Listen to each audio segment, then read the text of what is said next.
Hello everyone, आज मैं आप लोगों के साथ अपनी इंग्लिश की स्ट्रैटेजी शेयर करूंगी जिससे मैंने अपने फर्स्ट अटेम्प्ट में ही IBPS PO को क्लियर किया है। अगर मैं इंग्लिश की बात करूं तो इंग्लिश में दो बड़े पार्ट होते हैं। पहला है एक आरसी का और दूसरा ग्रामर का है।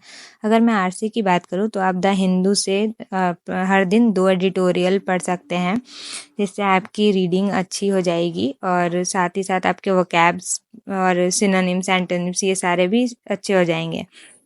तो आप एडिटोरियल पढ़ने के लिए विशाल परिहार सर को फॉलो कर सकते हैं। सर की सुबह 7 बजे क्लास होती है। अगर मैं अपनी बात करूं तो मैंने सर के ही क्लासेस ली थी।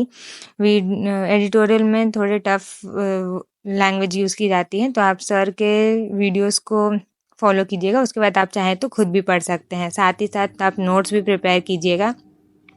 और अगर मैं बात करूँ ग्रामर की तो आप 120 रूल ऑफ ग्रामर्स की भी क्लासेस कर सकते हैं। यूट्यूब पे फ्री ऑफ कॉस्ट में है काफ़ी सारी वीडियोस, और उसके भी आप नोट्स बना लीजिएगा ताकि आपको बाद में दिक्कत ना हो। आप उससे रिवाइज कर सकते हैं। हर दिन आप 10 ग्रामर के रूल्स पढ़ के और उन्हें प्रैक्टिस कीजिएगा।